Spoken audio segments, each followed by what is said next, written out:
Supreme court के SC ST के आरक्षण को लेकर कोटा के अंदर कोटा वाले फैसले ने पूरे देश में बवाल खड़ा कर दिया। हर तरफ बहस छिड़ी हुई है। सरकार कोर्ट के इस फैसले का समर्थन कर रही है तो वहीं विपक्ष जमकर इसका विरोध कर रहा है। यहां तक कि कुछ पार्टियों ने तो इसके विरोध में भारत बंद करने तक का ऐलान कर दिया। पर सवाल ये कि आखिर ये कोटे के अंदर कोटा वाला सिस्टम है क्या इससे आरक्षण खत्म हो जाएगा? क्या एससी एसटी के आरक्षण में बंटवारा हो जाएगा? क्या एससी एसटी के आरक्षण में दूसरी जातियों को भी शामिल कर लिया जाएगा? ऐसे तमाम सवाल लोगों के जहन में गूंज रहे हैं। तो परेशान मत होइए, हर सवाल का जवाब आपको बारीकी से और आसान भाषा। दरअसल सुप्रीम कोर्ट की पीठ ने गुरुवार को एक फैसला सुनाया कि एससी एसटी कैटेगरी के अंदर नई कैटेगरी मतलब सब कैटेगरी बनाकर इसमें अति पिछड़ों को अलग कोटा दिया जाए। मतलब ये कि अब राज्य सरकारों के पास यह अधिकार होगा कि वो आरक्षित कोटे में से पिछड़ेपन के आधार पर जातियों का कोटा तय करें। अब सुप्रीम कोर्ट के फैसले के बाद सवाल उठता है कि सरकार को कोटे के अंदर कोटा बनाने की छूट तो दे दी गई, पर क्या वो राजनीतिक आकांक्षा के लिए इसका फायदा नहीं उठाएंगी? इस पर सीजेआई चंद्रचूड़ और जस्टिस मनोज ने अहम बातें कही हैं। सीजेआई ने कहा कि ऐतिहासिक तथ्य बताते हैं अनुसूचित जातियां समरूप वर्ग नहीं है, यानी इसमें सभी वर्ग समान नहीं है। मतलब ये कि इसमें भी कुछ लोग ऐसे हैं जो गरीब हैं, पिछड़े हैं, और कुछ लोग ऐसे हैं जिनका सिस्टम सही है, पैसे वाले हैं।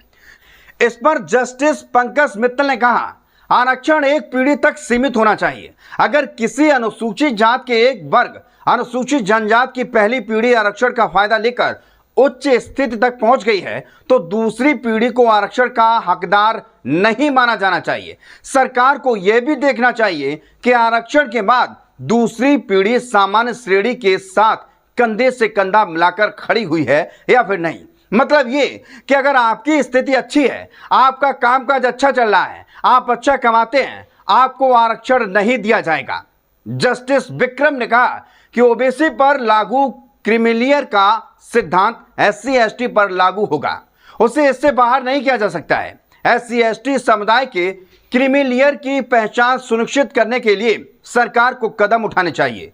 वही वर्तमान नियम कहता है कि अगर किसी परिवार की सालाना आय 8 लाख रुपए से अधिक है तो उस फैमिली को क्रीमीलेयर में रखा जाएगा। अगर आय इससे कम है तो नॉन क्रीमीलेयर में रखा जाएगा और आरक्षण का फायदा दिया जाएगा। सरकार का मकसद कोटा के भीतर, कोटा का मतलब है कि आरक्षण के पहले से आवंटित प्रतिशत के भीतर एक अलग आरक्षण व्यवस्था लागू करना। इसका मुख्य उद्देश्य आरक्षण का लाभ समाज के सबसे पिछड़े और जरूरतमंद समूहों तक पहुंचाना होता है।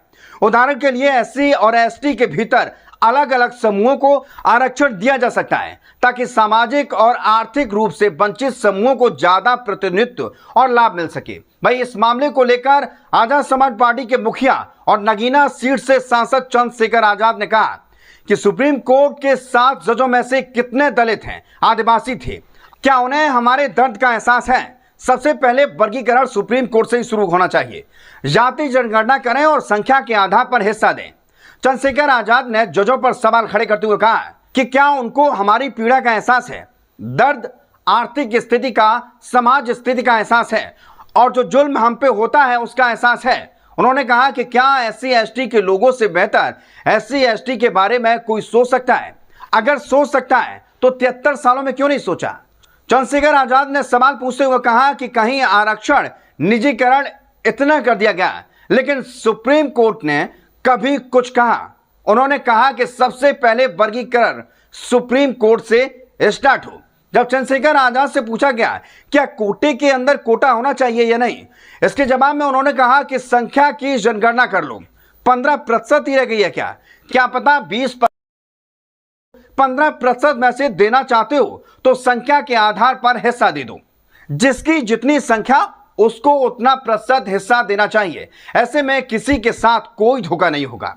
खैर, सुप्रीम कोर्ट के इस फैसले पर बवाल मचा हुआ है, लेकिन होगा क्या यह वक्त बताएगा। क्या ये आरक्षण प्रणाली जो लाई गई है ये लागू कर दी जाएगी या नहीं? हम आपको लगातार बताते रहेंगे। हमारे साथ जुड़े रहिएगा और देखते रहिएगा द शिवा कुमार। नमस्कार।